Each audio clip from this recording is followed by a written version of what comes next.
Inilah wajah kota menengah dan besar di Asia. Kota adalah jalan raya, jalan layang, jalan tol, apartemen dan gedung pencakar langit. Sepanjang 30 tahun terakhir, Singapura, Hong Kong, Seoul, Manila, Kuala Lumpur dan Jakarta berlomba menjadi pusat ekonomi di kawasan Asia. Anehnya, wajah kota-kota Asia itu lama-kelamaan semakin mirip. Pusat bisnis dan perdagangannya selalu dijejali orang. Pusat perbelanjaannya semakin mirip. Dan semua menawarkan produk yang sama. Dari merek yang sama. Semua kota itu didera kemacetan dan polusi udara yang tak kunjung berhenti mengotori langitnya. Karena papan iklan pun belum berhenti membujuk orang untuk membeli kendaraan, apartemen, berbelanja, berwisata ke luar negeri, dan berbelanja beragam barang. Selamat datang di Jakarta, metropolitan terbesar di Asia Tenggara. Kota ini dihuni 10 juta orang, itu di malam hari. Setiap pagi pada hari kerja, masih ada 2,5 juta orang lagi yang datang menyerbu masuk ke Jakarta dari kota-kota sekitarnya. Jakarta kota yang kaya, rakus dan manja. Agar roda kehidupan di Jakarta berjalan, kota ini harus mendatangkan tak kurang dari 2.000 ton beras setiap hari. Untuk menyalakan billboard iklan, lampu stadion, dan menerangi perkantoran dan apartemen, Jakarta membutuhkan daya listrik 6.000 megawatt per hari. Dan untuk menopang kehidupan dan kemewahan Jakarta, dibutuhkan ribuan pedagang kaki lima yang melayani makan siang para pekerja kantoran. Dibutuhkan para kuli bangunan, penjaga toko, penyapu jalan, dan kaum pekerja lainnya.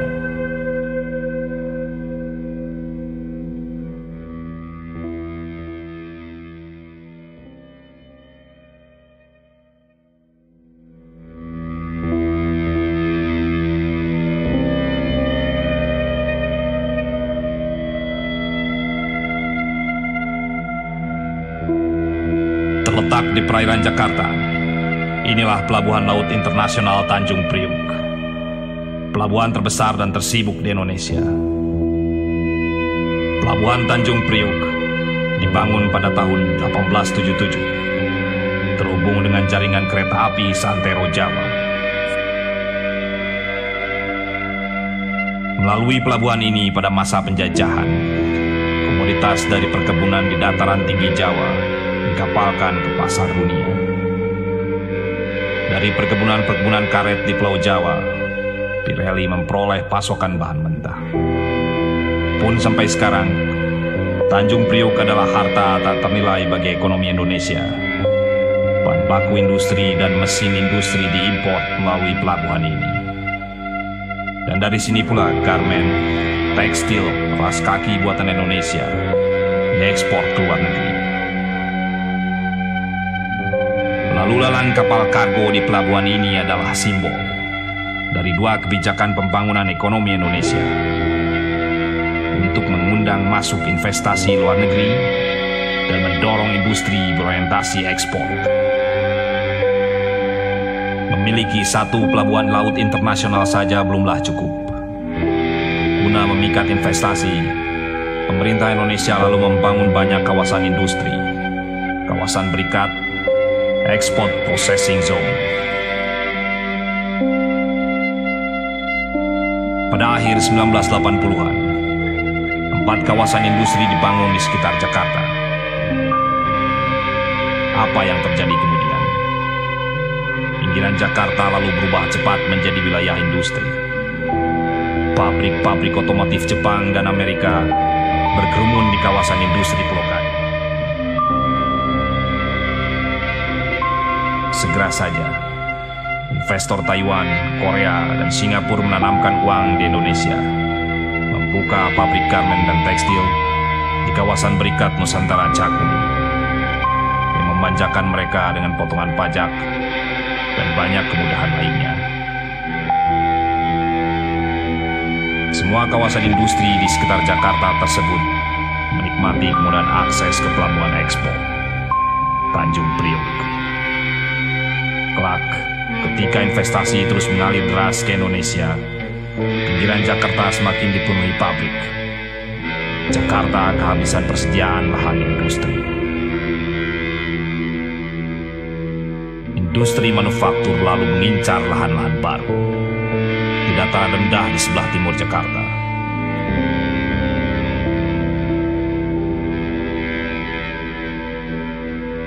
Sejak itu, kota-kota di sebelah timur Jakarta, Bekasi, Karawang, Purwakarta, berubah cepat menjadi deretan pabrik.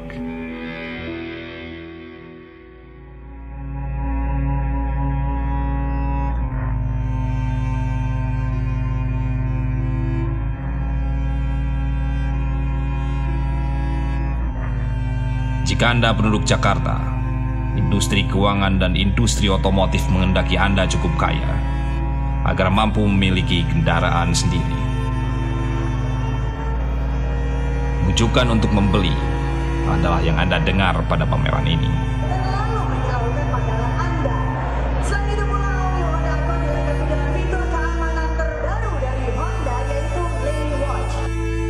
Tak mau kalah dengan kota-kota Asia lainnya, pada September 2014, Jakarta kembali menyelenggarakan Indonesia International Motor Show.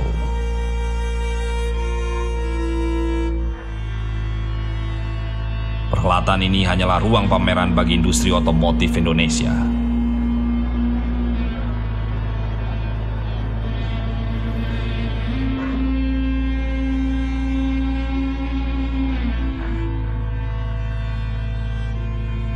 Tahukah Anda, di manakah kendaraan-kendaraan ini dibuat?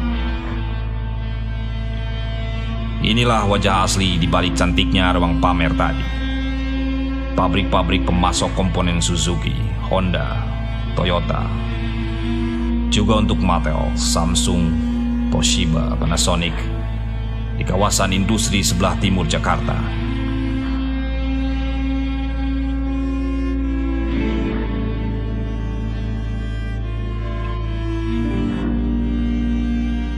Sampai saat ini, di sepanjang kota Bekasi, Karawang hingga Purwakarta, setidaknya sudah terbangun 7 kawasan industri besar dan fasilitas pergudangan yang terhubung dengan jalan tol menuju Pelabuhan Laut Tanjung Priok.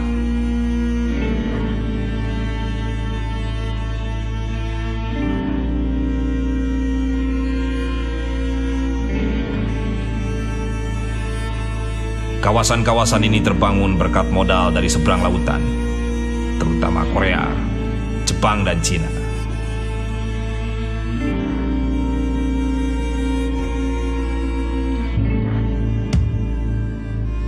Belakangan, kalangan industri Jepang mendesak pemerintah Indonesia untuk mempercepat pembangunan pelabuhan laut baru di Cilamaya, di utara Karawang, untuk mempercepat alir produksi barang ke pasar dunia.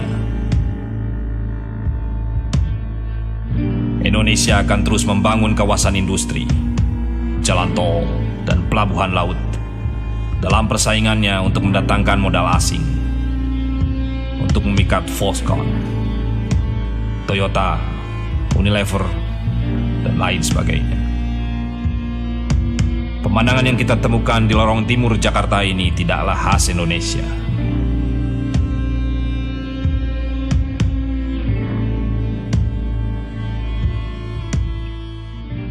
Bekasi dan Karawang dibangun dengan impian bersaing dengan kota industri Shenzhen di Cina. Begitulah, semua negara di Asia Selatan, Asia Tenggara, Asia Timur, semua berlomba membangun kawasan industri.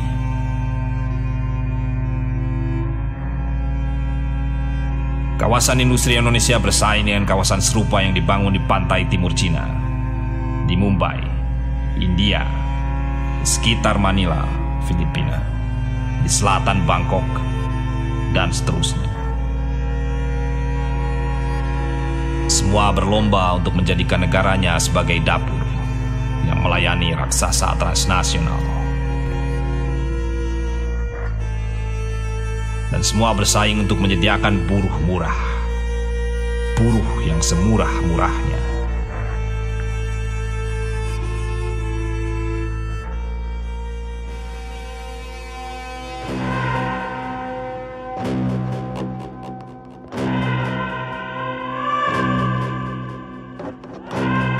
Jika tak ada alasan yang kuat, tak mungkin perempuan-perempuan muda ini bersedia setiap pagi menantang resiko sebesar ini. Berjalan kaki, menyeberangi jalan tol untuk segera tiba di pabrik. Mereka adalah buruh pekerja untuk Pochen, perusahaan Taiwan pemasok sepatu olahraga Nike yang mendirikan pabrik di kota kecil Serang. Di kota industri seperti ini, yang kita temukan adalah perempuan-perempuan muda yang datang dari kota-kota kecil dan provinsi sekitar. Mereka bekerja dengan upah yang hanya sedikit lebih tinggi dari ketentuan upah minimum.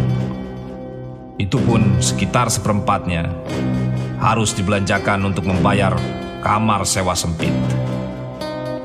Sisanya untuk makan dan belanja sehari-hari, dan mengirimkan sedikit uang untuk keluarga mereka di kampung asal. Kota-kota industri, terutama yang memproduksi garmen, tekstil, dan alas kaki, seakan hanya dihuni orang berusia muda. Karena pabrik hanya menghendaki mereka yang berusia muda. Beberapa ratus kilometer dari Serang, di kawasan berikat Nusantara Cakung, pun akan kita temukan pemandangan serupa. Ribuan perempuan muda datang dan pergi pada setiap jam pergantian gilir kerja. Mereka yang sudah tak lagi muda atau gagal mencari kerja di pabrik, berusaha mencari nafkah sebagai pedagang kecil. Sebagian lagi mencoba mencari peruntungan untuk bekerja di luar negeri sebagai buruh perkebunan atau buruh konstruksi di Malaysia, atau menjadi pembantu rumah tangga di Saudi Arabia. Buruh-buruh di KBN Cakung umumnya dibayar murah. Itu sebabnya mereka sering dilanda kesulitan keuangan, lalu menjadi mangsa lintah darat. Jam kerja mereka panjang, maka tak mengherankan bila sepulang kerja mereka merasa perlu melepas lelah di warung penjual jamu untuk mengusir lesu, lelah, pegal, dan nyeri otot. Sudah banyak yang tahu bahwa perusahaan-perusahaan yang beroperasi di KBN Cakung sering melakukan pelanggaran hak dasar perburuhan. Di sebuah perusahaan pemasok H&M, berlaku ketentuan bahwa perusahaan dapat memecat Anda jika Anda kedapatan hamil. Sebagian besar buruh yang bekerja di sini adalah buruh-buruh yang dikontrak untuk masa kerja pendek. Banyak perusahaan secara ilegal memberhentikan buruh tetap. Anda bisa bekerja kembali asalkan bersedia menjadi buruh kontrak.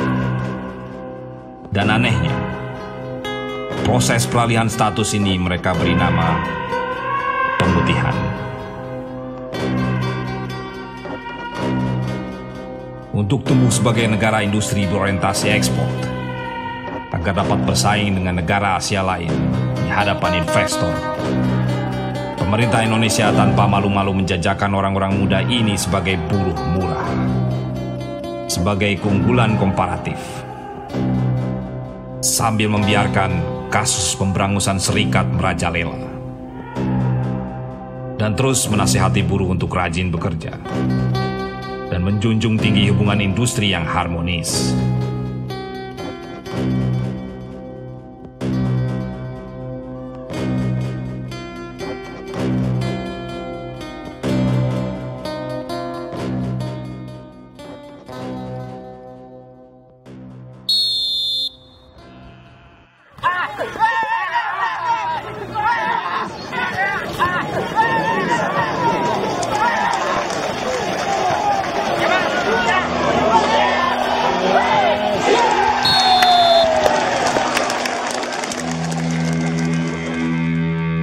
Lionel Messi dan banyak bintang sepak bola dunia dibayar mahal sebagai bintang iklan Adidas atau Nike.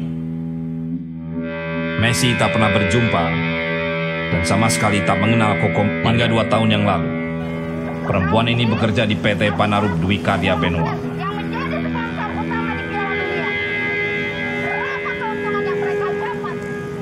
Perusahaan pemasok sepatu Adidas milik Hendrik Sasmito. Pengusaha yang pernah berjabat tangan dengan Presiden Susilo Bambang Yudhoyono. Pada tahun 2012, Kokom bersama 1.300 pekerja lainnya kehilangan pekerjaan. Mereka dipecat secara ilegal lantaran mendirikan serikat dan menuntut upah sesuai ketentuan. Sementara Lionel Messi sibuk bertanding setiap minggu di Liga Spanyol, Kokom belum kunjung berhenti menuntut haknya. Kokom tidak sendirian. Di tempat lain, buruh di perusahaan negara pengelola jalan tol PT Jasa Marga juga sedang bergulat melindungi haknya. Bagaimana tidak? Penjaga gardu di sepanjang jalan tol ini bertahun-tahun bekerja dengan jaminan kerja rendah, dengan kontrak kerja 3 bulan yang diperbaharui lagi dan lagi dan lagi. Hai Jasa Marga, turun ke sini. Segera selesaikan permasalahan di perusahaan Anda. Lihat pula protes yang digalang buruh pelabuhan Tanjung Priok.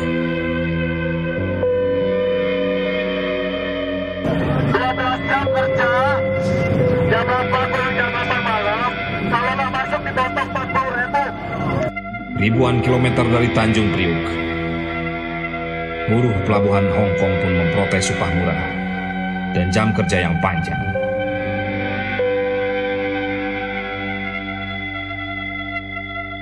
Bayangkan saja, mereka mampu melakukan pemogokan selama 40 hari.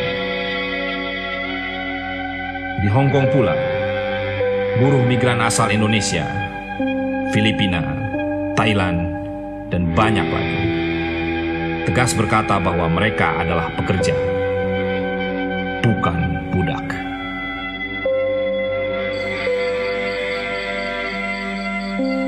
Tiga 30 tahun setelah berlakunya kebijakan industri berorientasi ekspor, Indonesia telah memasuki krisis, gelombang demi gelombang. Kebijakan ramah investasi, kebijakan orientasi ekspor, dan pengerukan kekayaan alam, seluruhnya ternyata hanya membuat makmur segelintir saja orang. Sepanjang tahun-tahun itu pula, desa-desa pertanian hilang, diganti deretan pabrik, apartemen, dan pusat belanja. Dan penduduk dijadikan cadangan buruh murah. Semenjak gelombang industrialisasi, penduduk Bekasi tinggal di kota yang terpolusi. Banjir dan kekeringan datang silih berganti. Sekali lagi, seluruh cerita itu sama sekali bukan khas Indonesia. Perampasan lahan, kebijakan upah murah, praktek kerja kontrak jangka pendek dan outsourcing, hingga pemberangusan serikat, semua terjadi banyak negara Asia.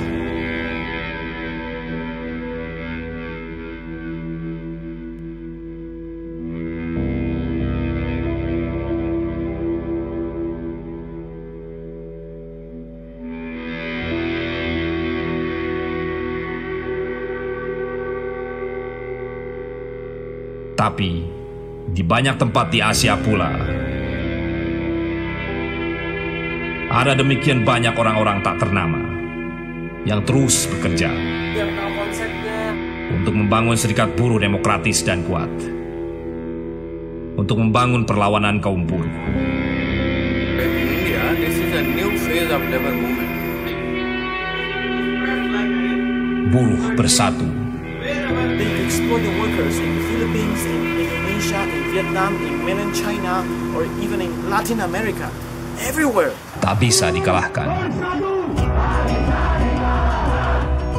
Dan hari ini ribuan buruh akan melakukan aksi unjuk rasa. Saat ini puluhan ribu buruh sudah melumpuhkan kawasan industri. Mereka berkumpul di satu titik ini, yaitu di perempatan Lipo Cikarang. Di Cikarang, Jawa Barat, buruh melumpuhkan kawasan industri Cikarang menuntut pencabutan sistem outsourcing. Angkat tangannya. Semua kunci demokrasi. Bukan bergerak, maka daerah lain akan bergerak.